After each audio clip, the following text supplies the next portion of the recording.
Hi guys, welcome back to my channel, Reality TV Africa, and I want to urge you guys to like, subscribe, turn on the notification button because guys, on here we do everything reality TV and I'm really enjoying Real Housewives of Durban season 4. This review is on episode 2 and let's get into it. So, the first scene is Maria and Sorisha. They go for yoga. Such a housewife's thing to do. I mean, how many yoga scenes have we seen throughout the franchise? So many, right? But what I love about this scene is that these two were kind of pitted against each other. I want to call it a superficial kind of rivalry last season. But it's good to see them back good. It's good to see them kind of open up to each other. Maria does open up about her insecurities and how she felt bad about her lips being spoken about. She did talk about being depressed about it. She dissolved her fillers, didn't like how she looked, and went and put back some more. She put them back in, but I mean, it's a great improvement from the last ones, honestly. They look more realistic, so to speak, right? And then, of course, they talk about, the friendships and the state of the group. And I mean, she opens up about her friendship with Jojo and where it's at and how she's doesn't have any hard feelings and she's moved on, planning an event and is gonna invite Jojo and Ruan, her husband's event. And it's commendable to see Maria being open to be, like cordial with the group. But of course, Sorisha isn't buying it. Of course, I'm sure she wants to see them address things because that has to be the most housewives thing to do, address issues. Anyways, the next scene we see is of Slee and her brother. They go quad biking. And what I love about this scene is how raw and real Slee gets about her personal life, her family life. It's clear that her and her brother only share a father and, of course, have different moms. It's not clear whether their dad was polygamous or he just had children with different women. But what is clear is that he was not present in Slee's life and still isn't, which is hurtful to her. And she opens up about going for therapy. And I mean, therapy is needed for such a situation because she's open about her abandonment issues with her dad. And one thing I'm very keen to see is this journey with her dad because her brother does tell her to and encourages her to confront him about the distance he's created with her. And of course, it's something we want to see as the fans since it's come up. I'm guessing the fact that it aired that conversation, we are going to see this journey of Slee and her dad. That would be really, really, really good to see. The next scene we see is there are kind of two scenes kind of juxtapositioned against each other. That's the scene where Jojo goes painting with Nonku and Angel. And the other scene is Maria hosts Slee and Zama at her house. And of course, the scene with Jojo, Nonku, and Angel was rather interesting because a few things were discussed, including, of course, the state of the friendship between Nonku and Slee, because that came up during Sorisha's party. And Angel, being a newbie and outspoken, was like, guys, what's the real? Tell me, what's this whole thing about? And of course, Nonku tells her, look, we are where we are. And she talked about, what she said at Sorisha's party. And of course, saying that she's gonna forgive herself for letting people walk all over her. And of course, Nonku knew that that was targeted towards her.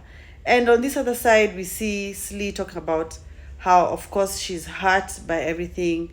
They can't be friends, but they're cordial. And she does acknowledge the fact that she did She did get physical and needs obviously to own her part in that, but she's obviously deeply hurt by what Nonku did, because Nonku did bring Slee into the group, and then somehow the tables turned. I don't know how or when, but Nonku did start a hate campaign, talked about Slee's finances, and in this group they're affluent.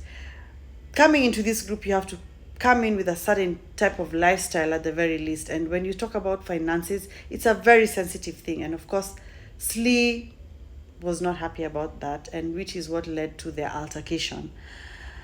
Now, getting physical is definitely a big deal, and that's why it's gonna be difficult for them to get back good. But for the sake of the group, you can see that most of the ladies are just being cordial when they come around each other, and I think this is the case with Nonku and Slee at this point. We also see, of course, Zama speaking about the whole Angel calling herself a baby and getting upset about being called a kid. Of course, Zama wasn't saying it in a mean way. You could see it was in jest. But of course, Angel took it, like she came back hot. She came back at her hot, which of course she realizes was a bit too much when we get to the scene for the Gazban's party.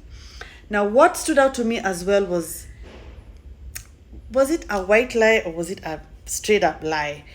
Because Nonku did ask Angel, "Are you seeing someone?" And she said yes, and I've just been seeing him for over a year. And in the last episode, didn't she say they've been together for 13 years? I don't know, guys. This is kind of panning out to look like Angel is not quite honest about a lot of things. This is a major one, and let's see how that gets unpacked. But the main scene and the crux of the whole episode was the Gazban's party. And guys, when I tell you Maria and Neil came ready to shade Jojo and Ruan, and then pretend like they're not shading, and Slee actually co-signing that they're not shading them, guys, let's give it up to Angel for addressing it as crazily as she did, as loud as she was, as confrontational as she did it. I appreciate it. At some point, it got too much when she was apologizing to Zama. That apology was a bit... it was heavy, it was strong. Her delivery in her apology, she's apologizing about a delivery in a previous scene, and her delivery of her apology is very hectic to me. It was a bit too much. But Zama is too quick to be okay with it. She was not willing to address or hang on to it. Fine, I'll let her have this. Last episode, she didn't say much. This episode, not much. But at some point, Zama, you're going to have to get into it with her. You're going to have to rebuttal. Because so far you're looking like a confessional assassin, and it's not boding too well. It may not bode too well if you keep at it.